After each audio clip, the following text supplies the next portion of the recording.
Todas las noches, cuando el reloj marcaba las 11, yo escuchaba sus pasos en el pasillo y temblaba. «Hoy toca lección», decía él. Y del otro lado de la pared, mi madre simplemente giraba la llave de la puerta de su propio cuarto. Durante años, viví en silencio hasta que una llamada de 3 minutos lo cambió todo. Buenos días, mis queridos. Qué alegría poder compartir un poco de mi historia con ustedes hoy. Mi nombre es Lucinda Teresina Oliveira. Tengo 67 años y vivo aquí en esta pequeña ciudad bendecida de Cuernavaca, Morelos. Saben, esta ciudad tiene aguas termales que son un verdadero regalo de Dios para los huesos cansados de esta abuelita. Vine a parar aquí hace décadas, cuando necesité recomenzar mi vida, pero esa es historia para más tarde. Quisiera pedirles que realmente presten atención a mi historia, porque es muy difícil contarla, pero al mismo tiempo es liberador. Y ustedes, mis queridas y queridos que están viéndome ahora, cuéntenme en los comentarios desde qué ciudad me están viendo y a qué hora del día encontraron este video. ¿Será que están tomando un cafecito por la mañana, descansando después de la comida o ya acostados en la cama por la noche? Me encanta leer todos los comentarios y me hace tan feliz saber que hay gente de todos los rincones de Latinoamérica escuchándome. Vamos a intercambiar ese cariño, ¿de acuerdo?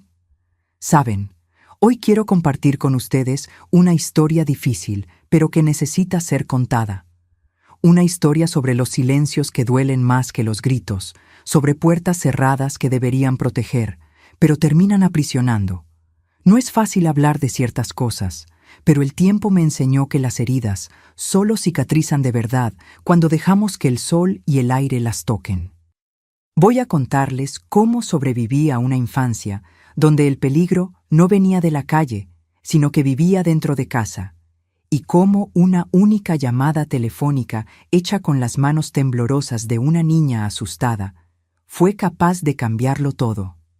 Tal vez mi historia ayude a alguien que esté pasando por lo mismo que yo pasé o que conozca a un niño que necesite ayuda y no sepa cómo dar el primer paso. Pero antes de hablar de la tormenta, vamos a empezar por el principio. Por el tiempo en que yo era apenas una niñita llena de sueños, antes de aprender que no todos los padres saben ser verdaderos padres. Nací en Cuauhtémoc, un pueblito pequeño en Chihuahua, frontera con Estados Unidos, allá por el año 1958. Era una ciudad de colonización alemana, donde todos se conocían y las casas ni siquiera necesitaban cerraduras. Mi padre, Augusto Oliveira, trabajaba en el único aserradero del pueblo. Era un hombre alto, de manos callosas y mirada severa, respetado por todos en la comunidad por ser trabajador. Mi madre, Benedita Scheffer, era hija de alemanes y ama de casa. Una mujer delgada, de cabello siempre recogido en un moño apretado, que hablaba bajo y casi nunca sonreía. Nuestra casa estaba en una callecita de tierra alejada del centro. Era una casa sencilla, de madera pintada de verde, con un patio grande, donde mi madre plantaba de todo un poco. Teníamos 3 cuartos pequeños, uno para mis padres, otro para mí y mi hermana Cecilia, y un tercero para mi hermano, Héctor, que era el mayor. La cocina era el corazón de la casa, con una estufa de leña que permanecía encendida todo el día y una mesa larga donde hacíamos las comidas. La rutina comenzaba temprano. Antes incluso de que saliera el sol, mi madre ya estaba de pie, encendiendo la estufa y preparando el café. Papá salía para el aserradero antes de las 7 y solo regresaba cuando el sol ya se estaba poniendo. Nosotros, los niños, íbamos a la escuela municipal a pie, caminando casi 2 kilómetros. Yo adoraba la escuela, ¿saben? Era el único lugar donde me sentía verdaderamente feliz. Mi hermana Cecilia era 2 años mayor que yo y teníamos personalidades muy diferentes. Ella era callada, obediente, vivía con un libro en la mano y sacaba las mejores notas. Yo era más parecida a mi hermano Héctor, habladora, curiosa, siempre queriendo saber el porqué de las cosas. Eso irritaba a mi padre, que decía que una niña no necesita ser sabia, necesita aprender a cuidar de la casa. Los juegos de aquella época eran simples, pero tan divertidos. Después de la escuela y de las tareas de casa, yo y los otros niños de la calle Juana, Octavio y los gemelos Rodrigo y Hernán nos reuníamos para jugar a las traes, a las escondidas y a la rayuela. En los días de lluvia nos quedábamos en el portal jugando a las canicas o haciendo muñecas de trapo que mi madre nos enseñaba a coser. Los domingos eran días especiales, porque íbamos todos a la iglesia. Mi madre se ponía su único vestido bonito, azul con florecitas pequeñas, y se sujetaba en el cabello un pasador con flores de tela que ella misma hacía. Era el único momento en que se arreglaba. Después de la misa, a veces papá nos llevaba a tomar nieve en la plaza los días que estaba de buen humor. Pero no todo eran flores. Desde pequeña percibí que nuestra casa tenía reglas diferentes a las casas de mis amigos. Papá era quien mandaba y su palabra era ley. Mi madre raramente discrepaba de él, y cuando lo hacía era siempre en susurros en la cocina, lejos de nuestros oídos. Había algo en su mirada que me inquietaba, una mirada de quien carga un peso invisible, de quien aprendió a hacerse pequeña para no molestar. Las calificaciones de la escuela eran motivo de gran tensión en casa. Cecilia nunca tenía problemas con eso, pero yo y las matemáticas no nos llevábamos bien. Cada boletín con nota roja significaba una tormenta en casa. Papá golpeaba la mesa con fuerza y gritaba que yo era tonta, que estaba desperdiciando su dinero. «¿De qué sirve gastar en cuaderno y lápiz si no aprendes nada?», decía él. Fue en mi cumpleaños de 10 años que las cosas comenzaron a cambiar. Recuerdo como si fuera hoy. Mi madre había hecho un pan de elote con guayaba, mi favorito. Cantamos solo nosotros, los de la familia. No hubo fiesta grande. Cuando acabó, papá me llamó para conversar en su cuarto y el de mamá. «Ahora ya te estás volviendo señorita», dijo. «Necesitas aprender que en la vida todo tiene un precio. Si no mejoras esas calificaciones, voy a tener que enseñarte de otra manera». No entendí bien lo que quería decir aquel día. Solo sé que a partir de ahí, papá comenzó a estar más atento a mis tareas de casa, más exigente, más presente. Y no era una presencia buena, mis queridos. Era una sombra que fue creciendo hasta tomar cuenta de toda la casa. Mi madre percibió el cambio. Yo veía en sus ojos un miedo diferente cuando papá me llamaba para revisar las lecciones. Ella comenzó a quedarse más callada todavía, como si estuviera desapareciendo poco a poco. En las noches en que papá llegaba oliendo a tequila de la cantina del señor Armando, ella rápidamente mandaba a Cecilia y a Héctor a la cama y se quedaba en la cocina lavando y relavando la misma olla, con los hombros tensos esperando. Fue en esa época que comencé a tener pesadillas constantes. Soñaba con puertas cerradas, con pasillos oscuros, con monstruos que tenían la voz de mi padre. Cecilia, que dormía en la cama al lado de la mía, me despertaba cuando yo gritaba durante la noche. «Todo va a estar bien», susurraba, pero sus ojos decían otra cosa. En la escuela, la maestra Isolda comenzó a percibir que yo estaba diferente. «¿Qué ocurre, Lucinda? ¿Tú eras tan participativa en las clases?», me preguntó un día después de que todos habían salido. Tragué saliva y mentí. «Nada, maestra, solo estoy cansada». Pero por dentro, un grito silencioso pedía socorro. En la Kermes, la fiesta anual de la colonización alemana que ocurría en la ciudad, yo observaba a las otras familias. Los padres que reían con los hijos, que los alzaban a los hombros para ver mejor los desfiles, que sujetaban sus manos con cariño, y me preguntaba por qué mi familia era diferente, por qué mi padre solo sabía gritar y castigar, y mi madre solo sabía esconderse y obedecer. ¿Qué había de malo con nosotros? El invierno de aquel año fue particularmente riguroso. Las noches se volvieron más largas y más oscuras. Y fue en una de esas noches que escuché, por primera vez, el sonido de la llave girando en la cerradura del cuarto de mis padres, después de que mi padre me hubiera llamado para ayudar con un servicio. Del otro lado de la pared, el silencio de mi madre era ensordecedor. El año en que cumplí 12 años fue cuando todo empeoró definitivamente. Mi cuerpo comenzaba a cambiar. Ya saben cómo es esa edad en que uno no es más niño, pero tampoco es joven todavía. Mi padre comenzó a mirarme de una manera diferente, una mirada que me helaba por dentro. «Estás quedando parecida a tu madre cuando era joven», decía. Y no era un elogio, era como si estuviera evaluando un objeto. Las noches se volvieron un tormento. El reloj de la sala marcando las 11 horas era como un anuncio de tormenta. Papá terminaba de escuchar el programa de radio, tomaba el último trago de tequila y entonces escuchaba sus pasos pesados en el pasillo. «Lucinda, ven aquí a ayudar a tu padre con una cosa», llamaba con aquella voz que no admitía rechazo. La primera vez que escuché el clic de la cerradura del cuarto de mi madre, pensé que había sido impresión mía. Estaba de pie en medio del pasillo, temblando, mientras mi padre me esperaba en la puerta de su cuarto. Miré hacia la puerta cerrada del cuarto, donde mi madre debería estar, y, por un segundo, esperé que ella saliera, que dijera alguna cosa, que me protegiera, pero todo lo que escuché fue el silencio. «¿Qué pasa, niña? ¿Estás sorda? Ven rápido que necesito tu ayuda con estas cuentas», mi padre decía, sosteniendo un cuaderno de anotaciones del aserradero. Era siempre así en el comienzo, una excusa cualquiera.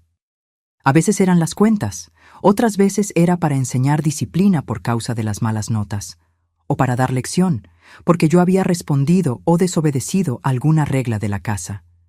Al principio yo creía que era solo eso, un padre demasiado severo. Hasta que un día, después de una paliza especialmente dolorosa por causa de una prueba de matemáticas en que saqué nota roja, él sujetó mi rostro con fuerza y dijo algo que nunca voy a olvidar. «¿Sabes por qué estoy haciendo esto? Es porque tu madre no sirve ya para nada. Alguien tiene que aprender las lecciones en esta casa». Aquella noche lloré hasta dormirme. Al día siguiente en la escuela, la maestra Isolda me llamó después de clase. «Lucinda, ¿qué pasó con tus manos?», me preguntó, mirando las marcas rojas de los golpes. Escondí las manos detrás de la espalda y dije que me había caído jugando. Ella no me creyó. Lo vi en sus ojos, pero tampoco insistió. Era como si un acuerdo silencioso existiera en todo el pueblo.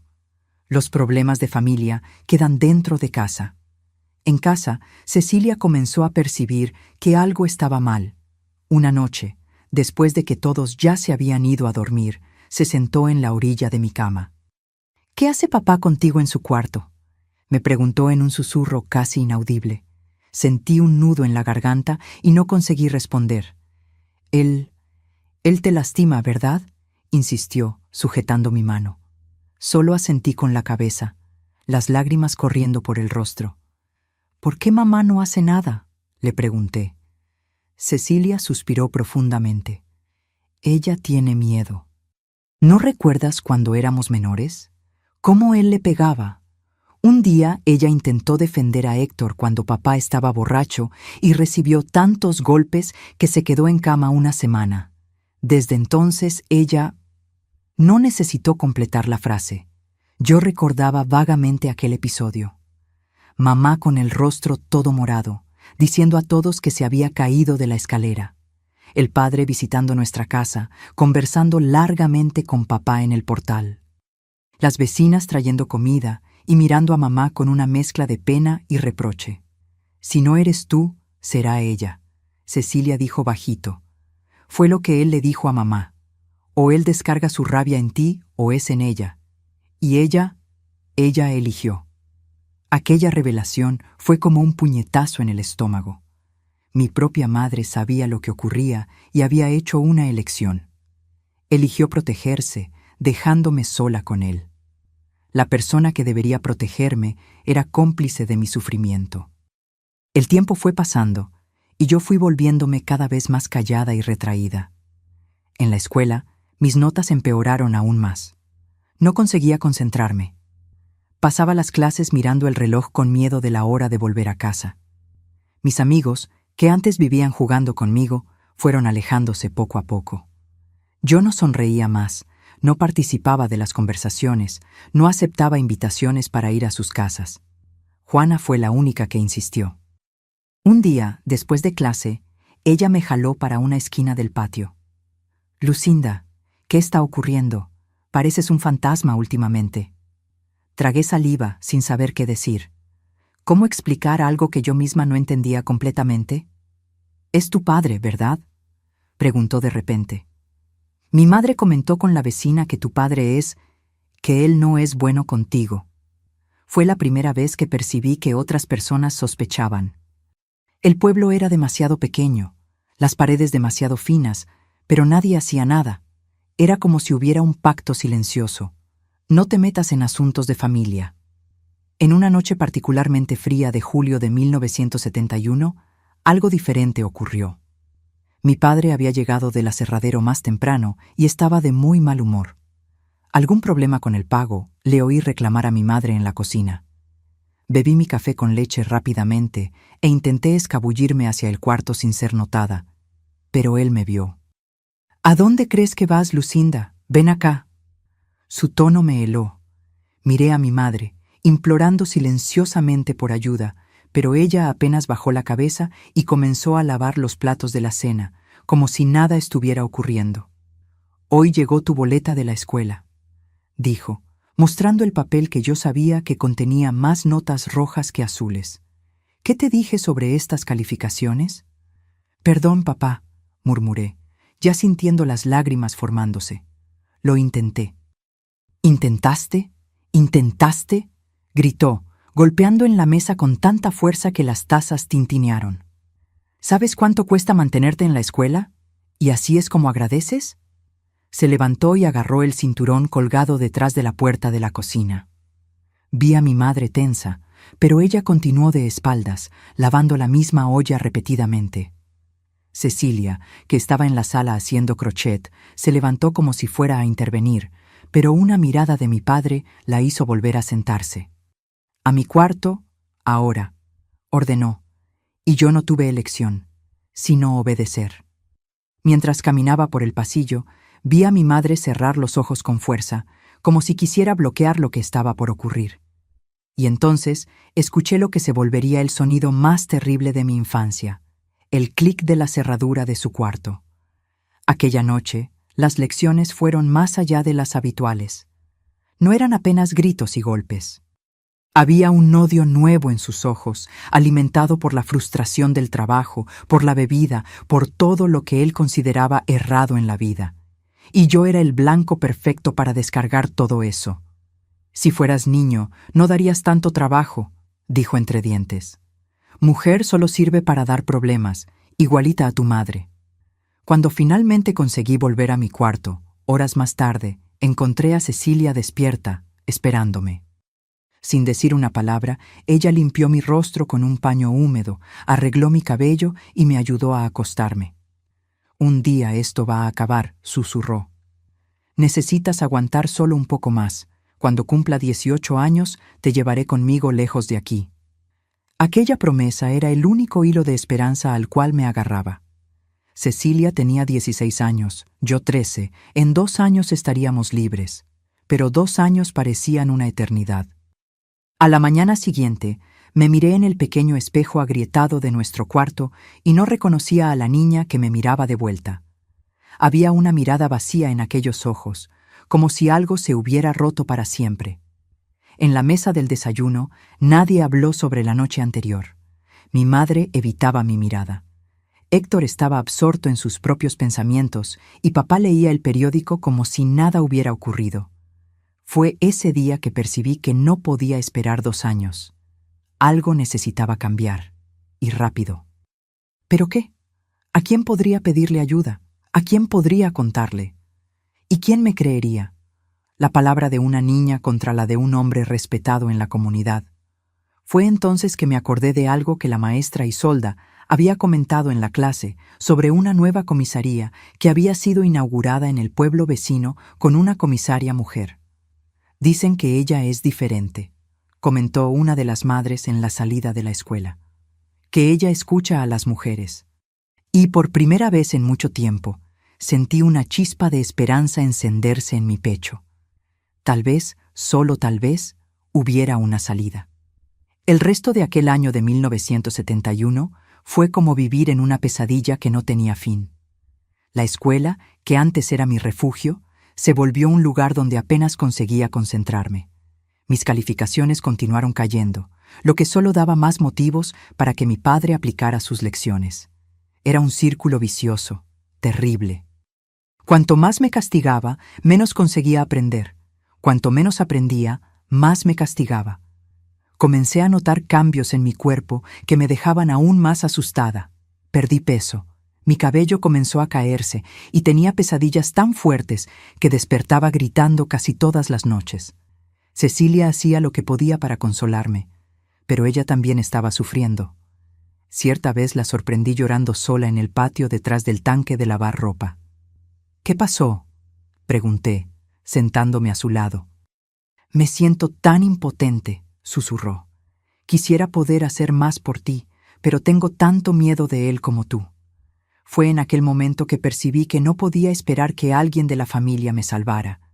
Mi madre estaba paralizada por el miedo. Cecilia era apenas una adolescente también asustada. Y Héctor, mi hermano mayor, ya casi no aparecía en casa. Había conseguido un trabajo en una hacienda distante y solo volvía los domingos, tal vez también huyendo del ambiente sofocante de nuestra casa. El aislamiento era lo peor de todo. En la escuela, las otras niñas me evitaban, como si tuviera una enfermedad contagiosa. Tal vez percibían que había algo malo conmigo, algo roto que no conseguían nombrar. O tal vez sus padres las habían advertido de quedarse lejos de la hija de Augusto, como si lo que ocurría en nuestra casa pudiera de alguna forma contaminarlas. Solo Juana continuaba intentando acercarse.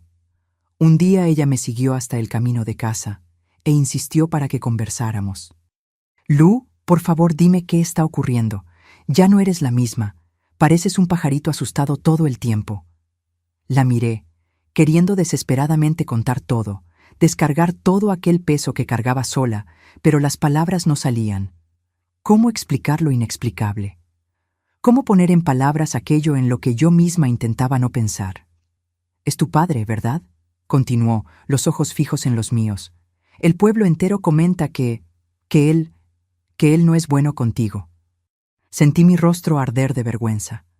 La idea de que las personas supieran, que comentaran sobre nosotros a nuestras espaldas, era humillante.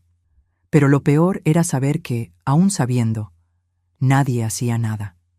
¿Y por qué nadie ayuda? Fue todo lo que conseguí decir, la voz quebrada. Juana bajó los ojos. «Los adultos dicen que no se debe meter en asuntos de familia, que tu padre es un hombre respetado, trabajador. Mi madre hasta habló con el padre una vez, pero él dijo que son pruebas que Dios manda y que tu madre debería rezar más». Rezar, como si oraciones pudieran detener los puños de mi padre o abrir la puerta cerrada del cuarto de mi madre. En Navidad de aquel año tuvimos una pequeña celebración en casa. Papá estaba de buen humor, había recibido un bono en el aserradero. Trajo regalos para todos, una blusa para mamá, un libro para Cecilia, una camisa para Héctor y para mí una muñeca de trapo. Por algunas horas parecíamos una familia normal. Mamá hasta sonrió mientras servía la cena, y papá contó historias de su juventud que nos hicieron reír. Por un breve momento, me permití creer que tal vez las cosas podrían cambiar, que tal vez el padre cariñoso de aquella noche podría sustituir permanentemente al monstruo de las noches de lecciones. Pero esa ilusión duró poco. Luego, después del Año Nuevo, volvimos a la rutina de siempre. La diferencia es que ahora tenía algo nuevo con qué preocuparme. La maestra Isolda me había llamado después de la clase para decir que si mis calificaciones no mejoraban, yo podría repetir el año. «¿Qué está ocurriendo, Lucinda? Tú eras una de las mejores alumnas y ahora apenas consigues prestar atención en clase», dijo preocupada. Tragué saliva, incapaz de responder. Ella suspiró y puso la mano en mi hombro. «Si necesitas conversar sobre cualquier cosa, estoy aquí». Casi conté todo en aquel momento. Sus ojos eran gentiles, su mano en mi hombro parecía genuinamente preocupada. Pero entonces recordé las palabras de Juana sobre cómo el pueblo trataba esos asuntos de familia. ¿Y si la maestra Isolda fuera como los otros? ¿Y si ella no me creyera? O peor, si me creyera, pero no hiciera nada como todos los demás. Aquella noche, cuando conté sobre la posibilidad de repetir el año, mi padre explotó como nunca antes. Su rabia no era apenas por causa de las calificaciones, sino por lo que representaban a ojos de la comunidad. Un fracaso, una vergüenza. ¿Quieres hacerme quedar como payaso en el pueblo entero?, gritó, el rostro rojo. Todo el mundo va a decir que la hija de Augusto es demasiado tonta para pasar de año. Lo que siguió fue la peor noche que había vivido hasta entonces. Las lecciones fueron tan severas que al día siguiente apenas conseguí levantarme de la cama. Mi madre, viendo mi estado, llegó a sugerir que me quedara en casa, pero papá no lo permitió. Ella va para la escuela, aunque sea arrastrada, dijo. Ya está causando demasiados problemas con esas calificaciones. No va a faltar a clase también. Fue ese día, caminando dolorosamente hacia la escuela, que tomé una decisión. No podía continuar viviendo así. No iba a sobrevivir si continuaba así. Necesitaba hacer algo, cualquier cosa. En la salida de la escuela, en vez de volver directamente a casa, fui hasta la pequeña tienda del pueblo.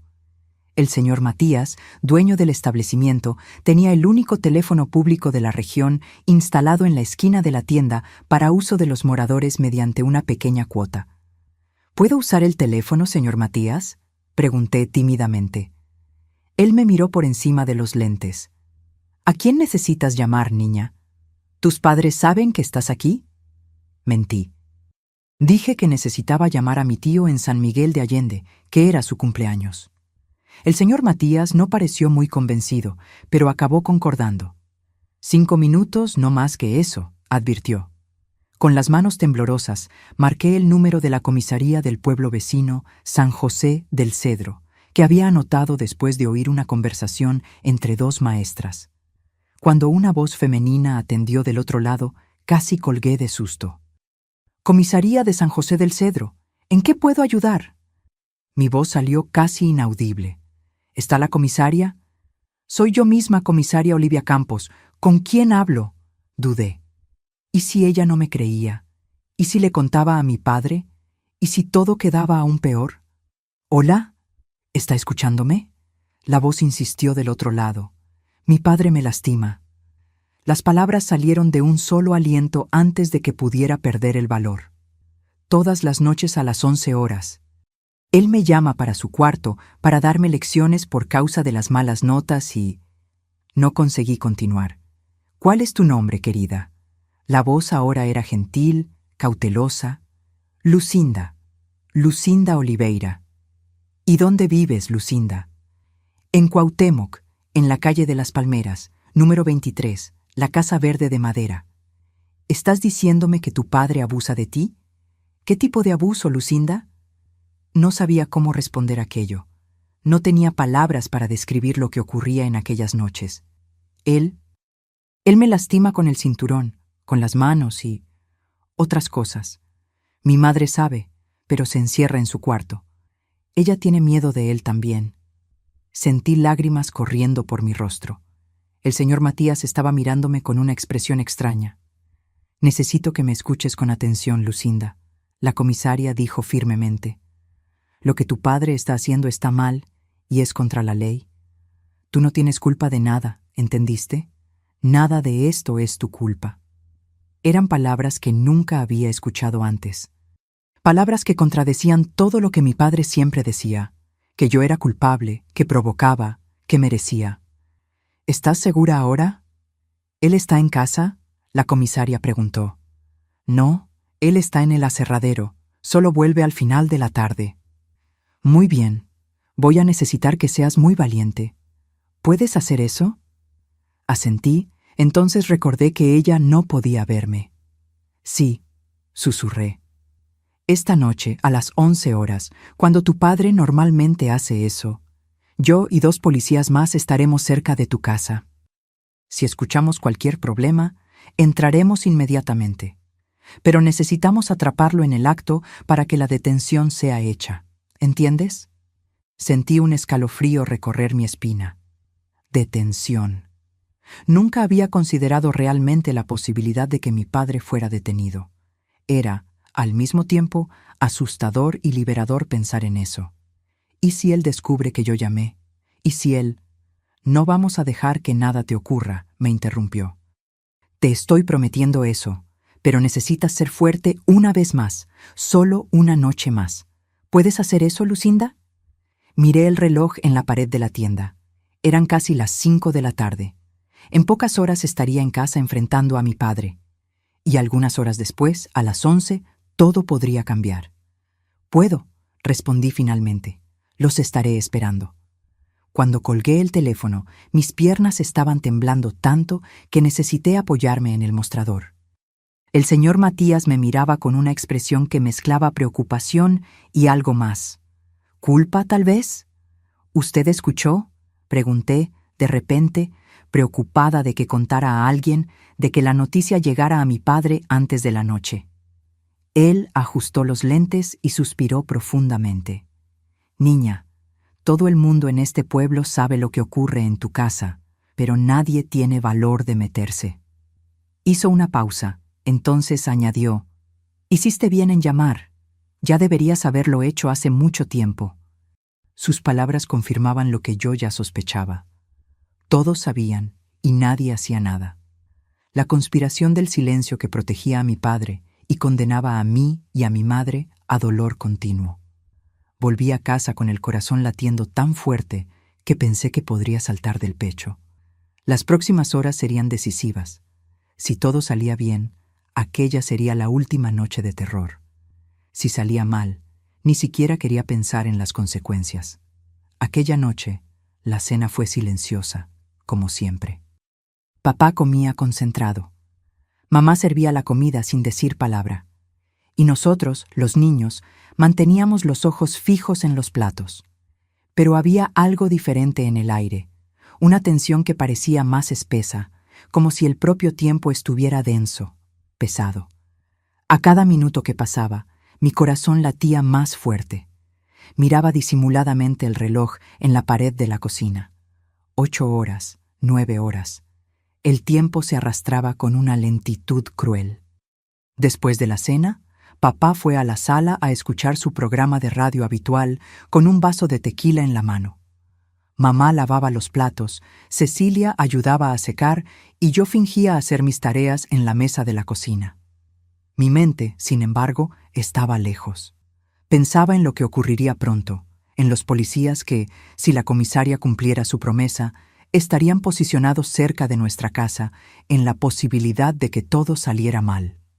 A las 10:30, mamá anunció que se iba a acostar. Intercambió una mirada rápida con papá, una mirada que contenía una comunicación silenciosa que yo ahora comprendía muy bien. Ella sabía lo que estaba por venir. Sabía y se estaba retirando, como siempre hacía. «Buenas noches», dijo, pasando por mí, sin mirarme a los ojos. Sentí una rabia súbita apoderarse de mí. ¿Cómo podía? ¿Cómo podía simplemente irse a dormir sabiendo lo que me esperaba? «Mamá», llamé en un último intento desesperado. «Quédate, por favor».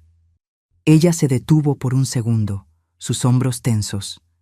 Por un momento, pensé que tal vez, solo tal vez, ella fuera a voltearse y decir algo, defenderme finalmente.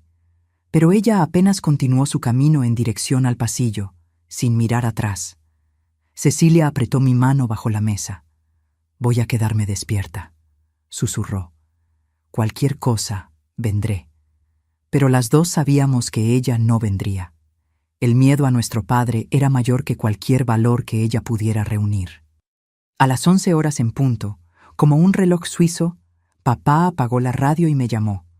«Lucinda, ven acá. Necesitamos conversar sobre tus calificaciones». Sentí mi cuerpo entero temblar. Era ahora. ¿La comisaria estaría ahí afuera? ¿Realmente vendría a salvarme? ¿O había sido apenas una promesa vacía, como tantas otras que adultos hacen a los niños? Me levanté de la silla con las piernas flojas y seguí a papá por el pasillo. Al pasar por el cuarto de mis padres, escuché el familiar clic de la cerradura. Mamá ya estaba encerrada, segura en su refugio de negación. En su cuarto, papá cerró la puerta y se quitó el cinturón. «¿Tú crees que me gusta esto?», preguntó, su voz extrañamente calma. ¿Crees que me da placer tener que corregirte así? Me quedé en silencio, los ojos fijos en el suelo. ¿Dónde estaría la policía? ¿Será que podrían oír lo que ocurría dentro de la casa? ¡Responde!, gritó de repente, haciéndome saltar de susto. No, papá, tartamudeé. Entonces, ¿por qué continúas provocándome? ¿Por qué continúas sacando esas calificaciones horribles? Yo intento, papá, juro que intento. Mi voz salió casi inaudible. Él se aproximó, el cinturón enrollado en la mano. Quítate la ropa. Esas palabras que escuchaba casi todas las noches siempre me llenaban de terror. Pero esta vez había algo diferente, la posibilidad de que esta fuera la última vez. No. La palabra escapó de mis labios antes de que pudiera controlarla. Papá se detuvo sorprendido. En 13 años yo nunca había dicho no a él. ¿Qué dijiste? Su voz era baja, peligrosa. En aquel momento, un valor que no sabía que poseía se apoderó de mí. Si la comisaria no venía, si nadie me salvaba, al menos yo me habría defendido una vez. Dije no. Repetí más firme esta vez, mirándolo directamente a los ojos. No voy a dejar más que usted me lastime. Esto está mal. Usted es mi padre. Debería protegerme, no herirme. La expresión de él pasó de sorpresa a furia en cuestión de segundos. ¿Quién crees que eres para hablarme así? ¿En mi casa? Avanzó hacia mí, el cinturón levantado. Adelante, desafié. Mi voz temblorosa, pero determinada. Pégueme como siempre hace, pero no voy a quedarme más callada. No voy a fingir más que esto es normal. El primer golpe vino rápido y fuerte, alcanzando mi brazo. El dolor fue inmediato, pero no me doblé. Permanecí de pie, los ojos fijos en los de él. ¿Quién anduvo llenándote la cabeza?, gritaba ahora, descontrolado. ¿Fue esa maestra tuya o esa amiguita atrevida? Otro golpe y otro. El dolor era intenso, pero la adrenalina en mi cuerpo parecía bloquear parte de ella. ¿Dónde estaba la policía? ¿Por qué no venían? Nadie llenó mi cabeza, grité de vuelta, sabiendo que mi voz necesitaba ser escuchada desde fuera. Yo apenas me cansé de ser su saco de golpes. Eso lo enfureció aún más. Tiró el cinturón a un lado y avanzó hacia mí con las manos. Agarró mis brazos con tanta fuerza que sentí que podría quebrarlos.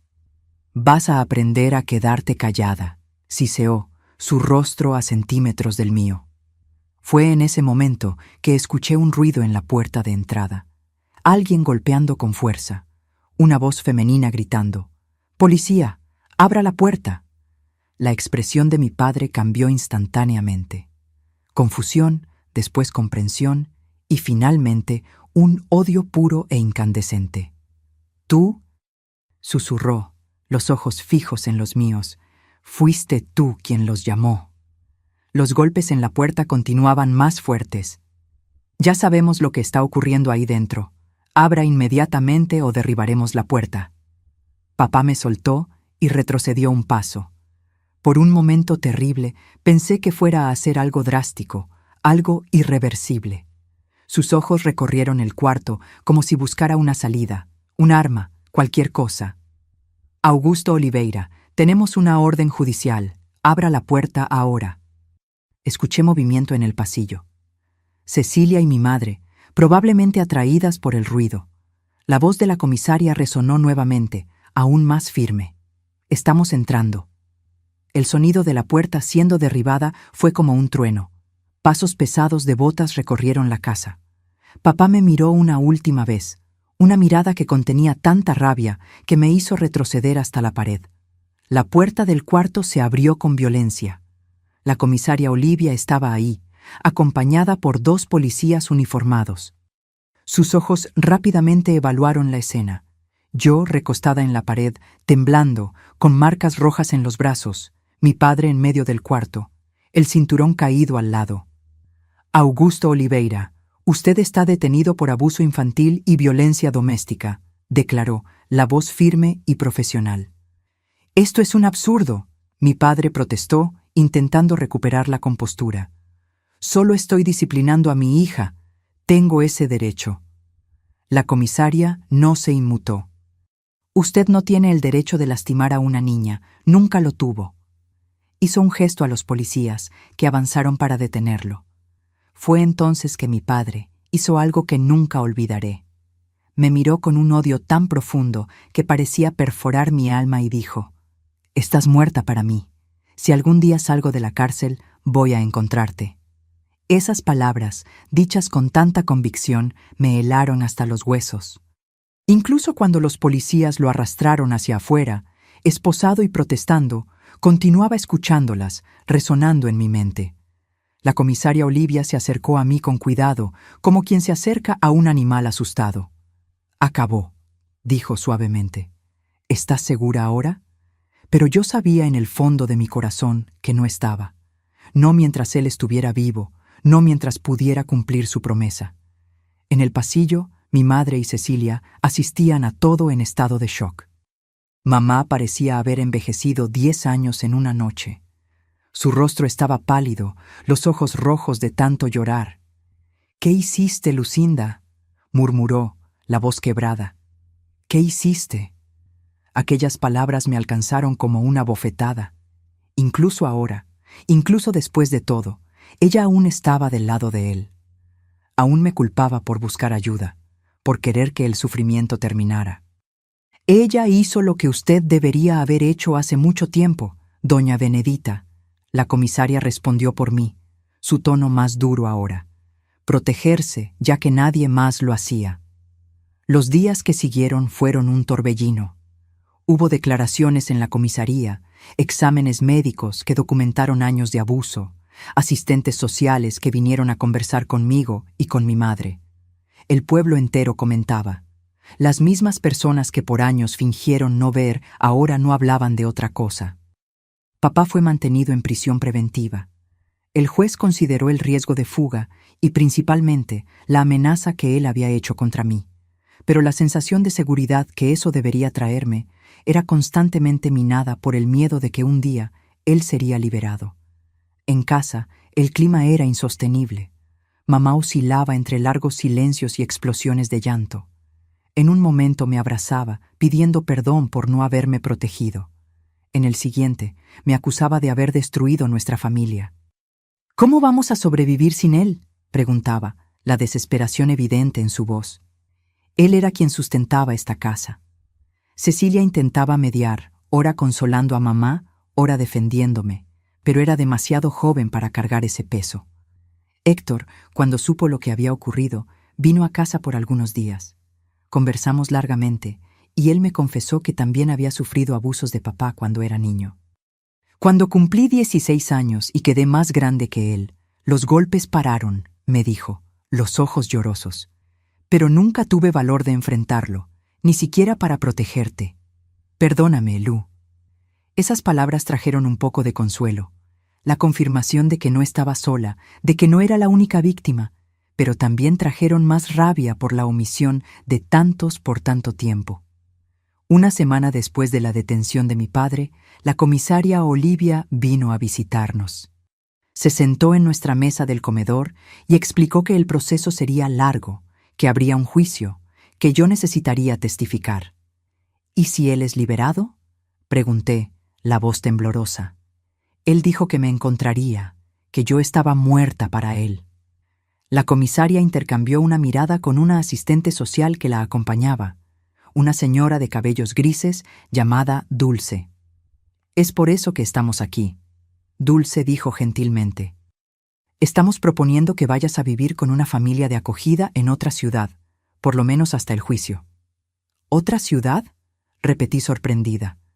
Nunca había pensado en dejar Cuauhtémoc. A pesar de todo, era el único hogar que conocía. «Sería más seguro», la comisaria explicó, «y daría a ti y a tu familia un tiempo para recuperarse, para pensar en el futuro». «¿Qué ciudad?», pregunté, la mente girando con posibilidades. «Guadalajara», Dulce respondió. «Es una ciudad mayor, con más recursos. Tenemos una familia muy buena allá, dispuesta a recibirte. Podrías continuar estudiando, tener un nuevo comienzo». Un nuevo comienzo. Las palabras resonaron en mi mente como una promesa. Lejos de Cuauhtémoc, lejos de las miradas de pena y juicio, lejos del cuarto donde tantas noches de terror ocurrieron. Miré a mi madre, esperando su reacción. Ella estaba sentada a mi lado, las manos temblando levemente. Tal vez sea mejor así, dijo finalmente, evitando mi mirada. Por un lado, sus palabras eran como una admisión final de que no podía protegerme, de que nunca pudo. Era una despedida, un abandono velado, pero también, de cierta forma, un acto de amor, el reconocimiento de que yo estaría más segura lejos de ella. Aquella noche, acostada en mi cama, mirando al techo familiar por lo que podría ser la última vez, sentí una mezcla de emociones: miedo a lo desconocido, tristeza por dejar a Cecilia y a Héctor, rabia por haber sido yo y no mi padre quien necesitó salir de casa. Pero había también una sensación nueva, algo que no sentía hace tanto tiempo que casi no reconocí. Esperanza. La posibilidad de una vida diferente, una vida sin miedo constante, sin el reloj marcando las 11 horas como una sentencia.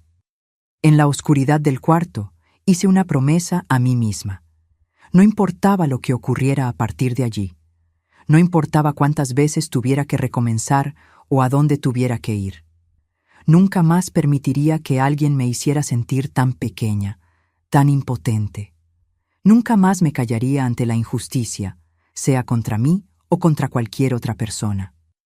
Y fue con esa promesa guardada en el corazón que me dormí, preparándome para dejar atrás el único hogar que conocía y sumergirme en un futuro incierto, más libre.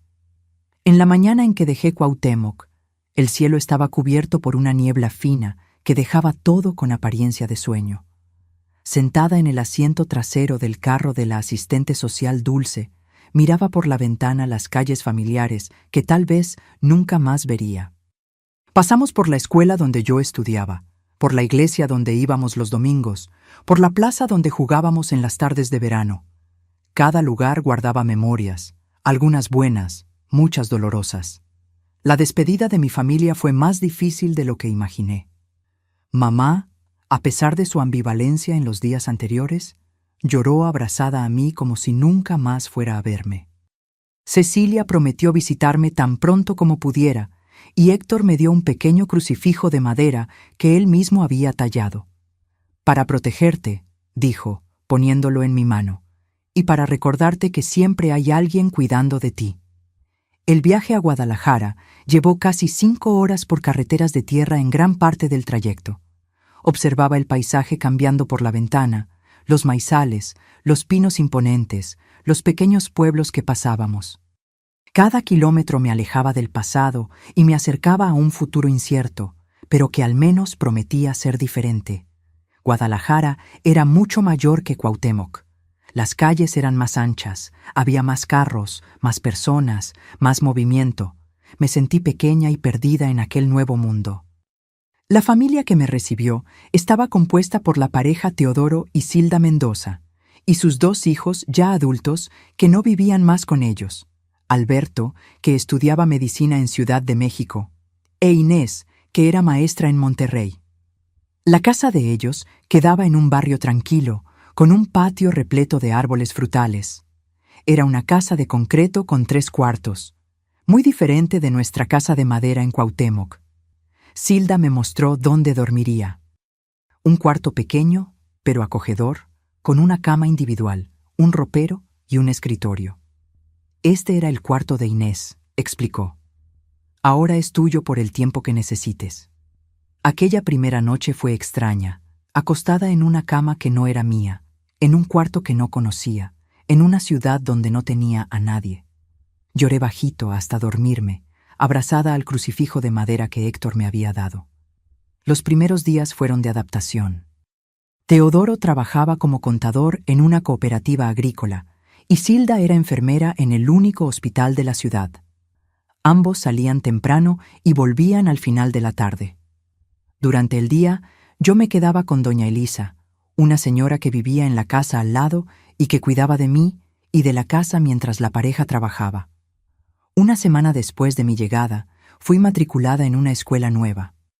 Estaba atrasada en el año lectivo, Pero la directora, informada de mi situación por la asistente social, garantizó que harían lo posible para ayudarme a recuperar el tiempo perdido. En el primer día de clase, entré en el salón con el corazón en la mano.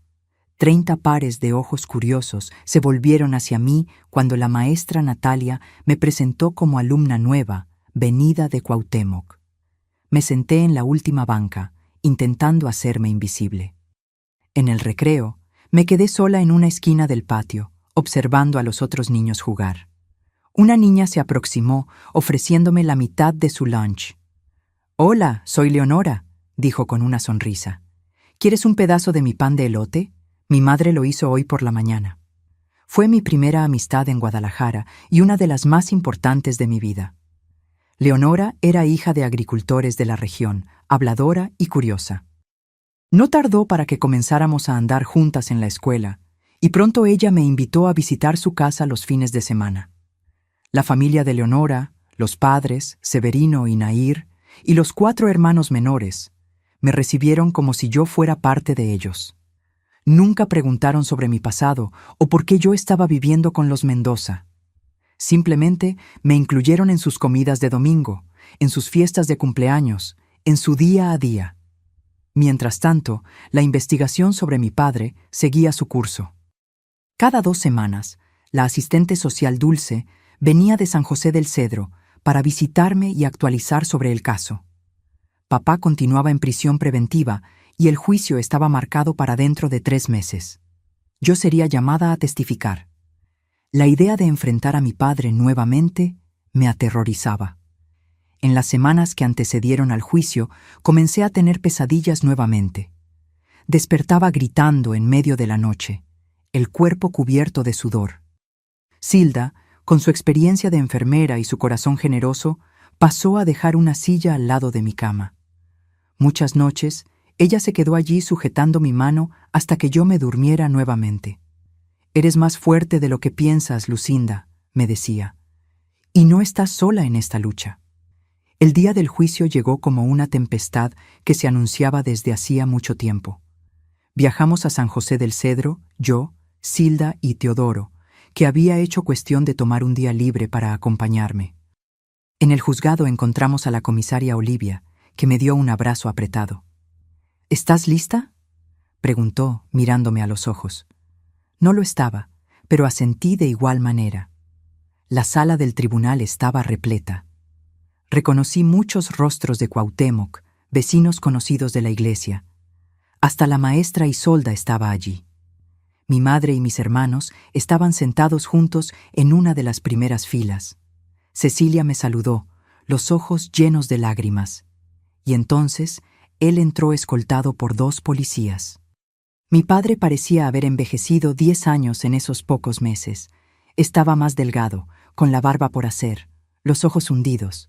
Por un momento, nuestras miradas se cruzaron y sentí un escalofrío recorrer mi espina.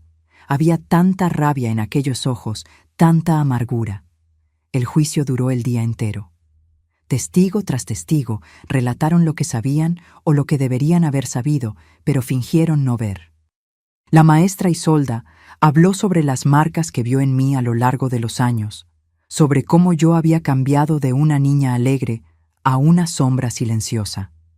El señor Matías de la tienda confirmó que yo había usado su teléfono para llamar a la comisaría y que todo el mundo en la ciudad sabía lo que ocurría en aquella casa. Cuando llegó mi turno de testificar, mis piernas apenas me sostenían. La fiscal, una mujer de mediana edad llamada doctora Bernadette, fue gentil, haciendo preguntas claras y dándome tiempo para responder. El abogado defensor, sin embargo, intentó confundirme, insinuando que yo estaba inventando historias para llamar la atención, que tenía problemas mentales.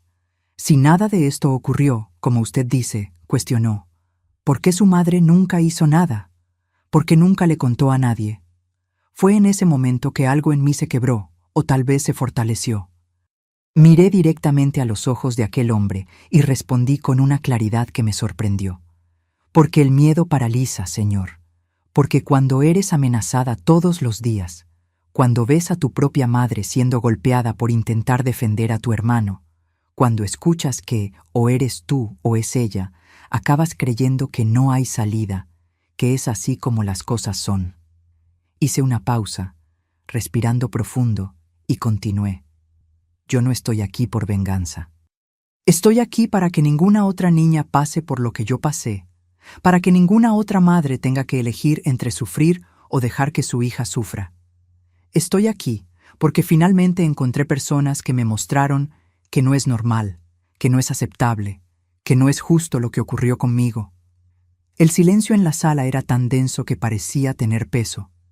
Vi a mi madre cubrir su rostro con las manos, los hombros sacudiéndose en sollozos silenciosos. Cecilia la abrazaba, llorando también. Al final del día, el juez anunció su sentencia. Mi padre fue condenado a 12 años de prisión por abuso infantil, violencia doméstica y amenaza. Mientras los policías se lo llevaban, él me miró una última vez y dijo algo que solo yo pude oír. Esto no ha terminado. Aquellas palabras me asombraron por años, incluso sabiendo que él estaba preso, incluso estando a kilómetros de distancia. El miedo de que un día él cumpliera su promesa nunca me abandonó completamente. Después del juicio, volví a Guadalajara con los Mendoza. Mi madre intentó convencerme de volver a casa, diciendo que ahora sería diferente, que podríamos recomenzar, pero algo dentro de mí sabía que no era posible. El hogar que conociera estaba irremediablemente roto, manchado por memorias que yo necesitaba dejar atrás. Fue la asistente social Dulce quien propuso una solución. Como yo aún era menor de edad y legalmente bajo la custodia de mi madre, ella sugirió un acuerdo. Yo me quedaría con los Mendoza como familia de acogida hasta cumplir 18 años, con visitas regulares de mi familia biológica. «¿Pero y si mi padre sale de prisión antes de eso?», pregunté, el miedo evidente en mi voz. «Hay medidas protectoras», explicó la comisaria Olivia, que participaba de la reunión. «Él será prohibido de aproximarse a ti, de entrar en contacto de cualquier forma. Y nosotros estaremos vigilantes, Lucinda. No dejaremos que él te lastime nuevamente». Mi madre dudó, pero acabó concordando. Tal vez ella también supiera, en el fondo, que no podía protegerme como yo necesitaba. Los años siguientes fueron de reconstrucción. Con el apoyo de los Mendoza, de la escuela y especialmente de la familia de Leonora, fui poco a poco recuperando la confianza en mí misma y en los otros. Volví a sonreír, a participar de las clases, a hacer planes para el futuro. Cecilia y Héctor venían a visitarme con frecuencia. Mi madre no tanto. Creo que la culpa y la vergüenza se lo impedían. Pero manteníamos contacto por cartas y con el tiempo nuestra relación fue curándose lentamente. Terminé la secundaria en Guadalajara y, incentivada por Silda, decidí que quería ser enfermera como ella. «Tú tienes el don de cuidar, Lucinda», me decía, «de transformar dolor en cura». Fue así que, a los 17 años, me inscribí en el curso técnico de enfermería en Monterrey. Inés, la hija de los Mendoza, se ofreció para acogerme en su departamento durante los estudios. Era una nueva ciudad, una nueva fase, un paso aún más distante del pasado que me atormentara por tanto tiempo. En la víspera de mi partida para Monterrey, recibí una visita inesperada. Leonora apareció en la casa de los Mendoza con un pequeño paquete en las manos. «Es un regalo de despedida», dijo, entregándome el envoltorio, «para que nunca te olvides de quién realmente eres». Dentro había un cuaderno con tapa de cuero con mi nombre grabado en el frente. En la primera página, ella había escrito: «Para Lucinda, la chica más valiente que conocí. Tu historia no es sobre lo que te hicieron, sino sobre cómo elegiste responder. Con amor, Leonora». Aquel cuaderno se convirtió en mi confidente en los años siguientes. En él escribí sobre mis miedos, mis esperanzas, mis logros. Escribí sobre el día en que supe que mi padre había muerto en prisión, víctima de tuberculosis, sin nunca haber mostrado arrepentimiento. Escribí sobre el reencuentro con mi madre en el funeral de él, ambas en silencio delante del ataúd cerrado, un capítulo sombrío finalmente cerrado. Y fue también en ese cuaderno que escribí sobre el día en que conocí a Jorge, un estudiante de agronomía que frecuentaba el mismo café donde yo iba a estudiar después de las clases. Él tenía una sonrisa gentil y ojos que parecían ver más allá de las cicatrices invisibles que yo cargaba. Nuestra historia de amor comenzó lentamente, con conversaciones sobre libros y música, y fue creciendo a medida que yo aprendía, paso a paso, a confiar nuevamente. Jorge fue paciente, respetando mis tiempos, mis dudas, mis miedos residuales. En 1978, 2 años después de conocernos, nos casamos en una pequeña ceremonia en Monterrey. Estaban allí mi familia biológica, mamá, Cecilia y Héctor, y mi familia elegida, los Mendoza, Leonora y sus padres. 2 partes de mi vida unidas en una celebración de esperanza. Después de la graduación de Jorge, recibimos una propuesta: trabajar en una cooperativa agrícola en Cuernavaca, una pequeña ciudad termal en el estado de Morelos. «Es un lugar tranquilo», dijo el reclutador, «perfecto para comenzar una familia». Y fue así como, a los 23 años, llegué a la ciudad que sería mi hogar por los próximos 44 años. Cuernavaca me acogió con sus aguas termales que curan el cuerpo, mientras el tiempo, el amor de Jorge y la distancia del pasado curaban mi alma. Hoy, a los 67 años, miro por la ventana de mi terraza aquí en Cuernavaca y veo cuánto puede cambiar la vida. Las aguas termales que atraen turistas de todo México son un recordatorio diario de cura y renovación. Como ellas, también fui capaz de emerger de las profundidades caliente y revigorizada después de un largo recorrido subterráneo. Jorge y yo construimos una buena vida en esta ciudad. Él trabajó en la cooperativa agrícola por más de 3 décadas, mientras yo actué como técnica de enfermería en el puesto de salud local. No conseguimos tener hijos. Tal vez las marcas físicas y emocionales del pasado hayan dejado esa secuela, pero transformamos ese dolor en amor para compartir con los otros. Durante años, nuestra casa fue punto de referencia para niños y adolescentes que necesitaban apoyo. Ayudábamos con tareas escolares, ofrecíamos comidas, escuchábamos problemas, secábamos lágrimas. Sin hijos biológicos, nos convertimos en padres de corazón para decenas de jóvenes que hasta hoy nos visitan, ahora con sus propios hijos. Jorge era un hombre extraordinario, paciente, gentil, con un sentido del humor que iluminaba hasta los días más grises. Por 25 años, vivimos un amor que me enseñó el significado real de asociación y respeto. Cada día a su lado ayudaba a cicatrizar un poco más las heridas del pasado. Cuando él fue diagnosticado con cáncer de páncreas en 2003, sentí como si el suelo se derrumbara bajo mis pies. Después de todo lo que habíamos superado juntos, era devastador verlo consumirse un poco cada día. Usé todo mi conocimiento de enfermería para cuidar de él en casa, haciendo sus últimos meses lo más confortables posible. «No llores por mí, Lucinda», me dijo la noche antes de partir. «Yo tuve más felicidad a tu lado de lo que muchos tienen en toda una vida». Perder a Jorge fue como volver a aquella oscuridad de la infancia, pero esta vez yo tenía herramientas para encontrar la luz. Tenía amigos, tenía propósito, tenía memorias preciosas para sostenerme, y tenía Cuernavaca, esta ciudad que se había convertido verdaderamente en mi hogar. Fue en el luto que comencé mi jardín de hierbas medicinales. Doña Ofelia, una señora de origen indígena que vivía en los alrededores, me enseñó sobre las propiedades curativas de las plantas. «La naturaleza tiene remedio para todo», decía ella. «Menos para la nostalgia, esa solo el tiempo la cura». El jardín comenzó pequeño, apenas algunas macetas en la terraza, pero pronto se expandió, tomando cuenta de todo el patio trasero. Cultivar la tierra, ver la vida brotar bajo mis cuidados, tenía un efecto terapéutico que ningún remedio convencional podría ofrecer. Fue a través de ese jardín que conocí a Jerónimo. Él era jardinero municipal, responsable de las plazas y áreas verdes de la ciudad. Un día, pasando frente a mi casa, paró para admirar mi colección de hierbas. «Usted tiene buena mano para las plantas», comentó. Consiguió hacer florecer romero en pleno invierno. Jerónimo era viudo como yo. Había perdido a su esposa por un derrame algunos años antes. Comenzamos una amistad basada en nuestro amor común por la naturaleza. Él traía plantas raras para mi jardín. Yo preparaba tés y pomadas con mis hierbas para sus rodillas doloridas. Poco a poco, aquella amistad floreció en un amor maduro y sereno, diferente del amor apasionado que tuve con Jorge, pero igualmente precioso. Nos casamos en una ceremonia simple en el jardín de mi casa, rodeados por amigos y por el aroma de las hierbas que habíamos cultivado juntos.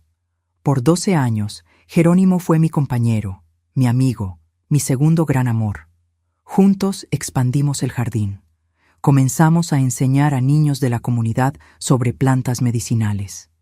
Creamos un pequeño grupo de intercambio de semillas y conocimientos tradicionales. La casa siempre llena de gente, de risas, de vida. Cuando él se fue, hace 5 años, víctima de un ataque cardíaco fulminante mientras podaba los rosales del jardín municipal, el luto fue diferente. Había dolor, claro, pero también gratitud por haber sido bendecida con un amor más en mi vida, cuando muchos ni siquiera encuentran el primero. Hoy vivo sola en esta casa llena de memorias, pero nunca me siento solitaria. Las vecinas vienen a tomar mate conmigo todas las tardes. Los niños del vecindario aparecen para escuchar historias y aprender sobre las plantas. Mantengo el contacto con Cecilia y Héctor por teléfono. Ambos ya están en la tercera edad como yo, con sus propios hijos y nietos. Mamá se fue hace 15 años, llevándose consigo una culpa que nunca consiguió superar completamente. En los últimos años de su vida, viviendo con Cecilia, ella finalmente pidió mi perdón explícitamente. «Fallé contigo cuando más me necesitabas», dijo, sosteniendo mis manos arrugadas en las suyas, aún más envejecidas. «No hay día en que no me arrepienta».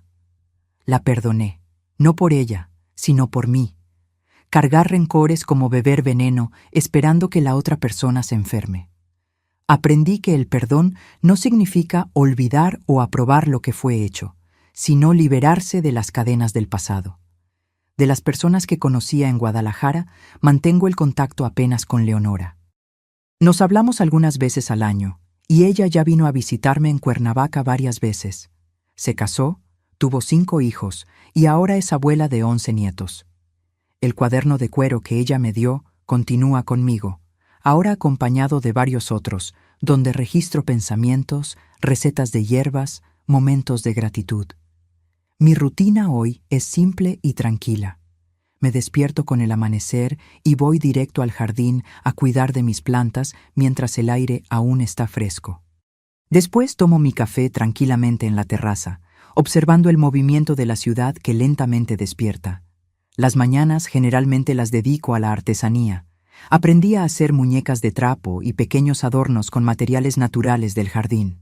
Por la tarde recibo visitas, o voy al centro de la ciudad a hacer compras y encontrar conocidos. Las noches son para lectura, para ver un poco de televisión, para reflexionar sobre la vida. Una vez por semana doy clases voluntarias sobre hierbas medicinales en el centro comunitario. Es mi forma de pasar adelante el conocimiento que adquirí, de mantener viva la tradición que doña Ofelia compartió conmigo. Aprendí que la vida raramente sigue el camino que planeamos. Ella nos lleva por desvíos inesperados, algunos dolorosos, otros sorprendentemente bellos. Lo importante es continuar caminando, un paso a la vez, creyendo que incluso en las noches más oscuras, el sol siempre volverá a brillar.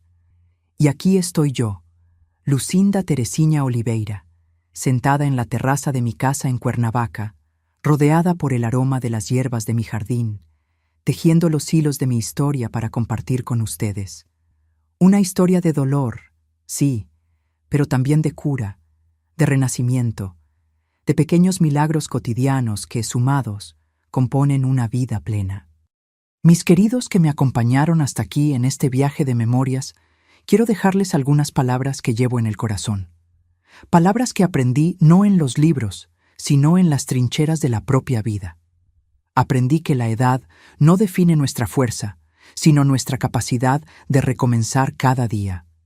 Cada mañana que despierto y veo el sol naciendo sobre Cuernavaca, es una nueva oportunidad, un nuevo comienzo, un nuevo motivo para agradecer.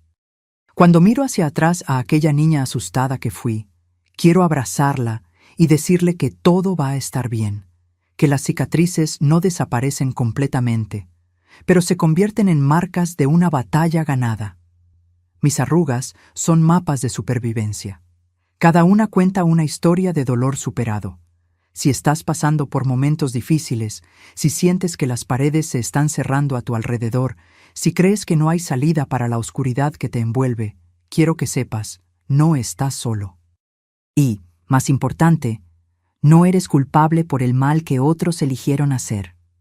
La vida me enseñó que hasta en la oscuridad más profunda, nuestra luz interior nunca se apaga. Incluso cuando parece que todo está perdido, que no hay esperanza, existe siempre una pequeña chispa dentro de nosotros que se rehúsa a morir. Es esa chispa que necesitamos proteger, alimentar hasta que crezca e ilumine nuestro camino nuevamente. Nunca permití que mi dignidad fuera robada, incluso cuando intentaron llevarse todo de mí. Aprendí que podemos perder cosas, personas, lugares, pero nuestra esencia, quienes realmente somos, eso nadie puede quitarlo a menos que lo permitamos. Descubrí que somos más fuertes de lo que imaginamos, especialmente cuando pensamos que no aguantamos más. Hay una reserva de fuerza dentro de cada uno de nosotros que solo descubrimos en los momentos más difíciles. Es como aquellas plantas de mi jardín, que parecen morir en invierno, pero guardan vida en las raíces, esperando el momento correcto para florecer nuevamente. El tiempo no cura todas las heridas, pero nos enseña a vivir con ellas y aún así sonreír. No esperes que el dolor desaparezca completamente. Puede transformarse, disminuir, pero formará parte de tu historia. Lo importante es no dejar que defina quién eres o se convierta en el centro de tu existencia. Mi historia no es sobre lo que me hicieron, sino sobre cómo elegí responder. Podría haberme vuelto amarga, desconfiada, cerrada al mundo. Tendría motivos para eso, pero elegí otro camino, el de la cura, del perdón, principalmente de mí misma, de la apertura a nuevas posibilidades. Si conoces a alguien que está pasando por situaciones de abuso o violencia, no cierres los ojos. No seas como aquellos habitantes de Cuauhtémoc que sabían, pero no se metían. Una palabra de apoyo, un gesto de solidaridad, a veces hasta una simple pregunta sincera. ¿Estás bien? ¿Necesitas ayuda? Puede cambiar una vida entera.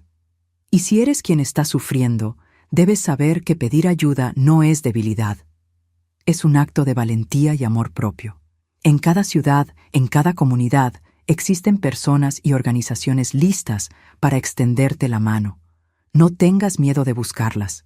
La vida que mereces, segura, digna, feliz, está esperándote. Recuerdo una planta de lavanda en mi jardín, que fue casi destruida por una helada fuerte. Parecía que no había quedado nada más que ramas secas. Jerónimo quería arrancarla, pero pedí que esperáramos. Meses después, pequeños brotes verdes comenzaron a surgir de la base.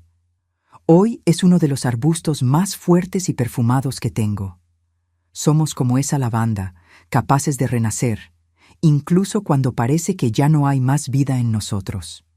Aprendí que la verdadera fortaleza no está en nunca caer, sino en levantarse todas las veces. Cada vez que nos erguimos después de una caída, quedamos un poco más fuertes, un poco más sabios, un poco más preparados para los desafíos que aún vendrán. El abuso deja cicatrices invisibles, pero la recuperación muestra que podemos florecer incluso después de la tempestad.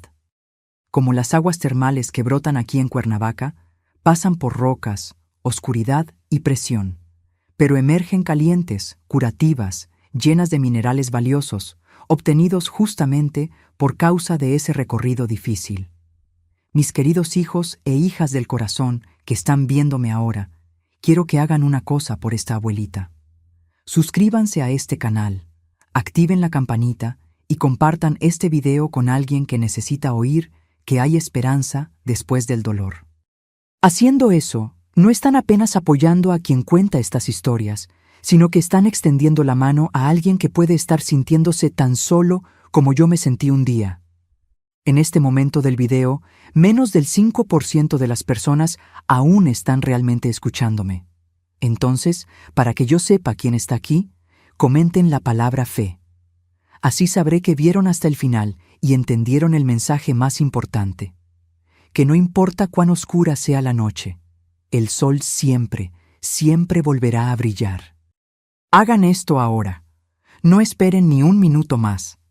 Esta simple acción puede ser el rayo de luz que alguien está esperando para encontrar su propio camino de regreso a la vida. Que Dios los bendiga, mis queridos. Hasta la próxima conversación aquí desde mi terraza en Cuernavaca para el corazón de cada uno de ustedes.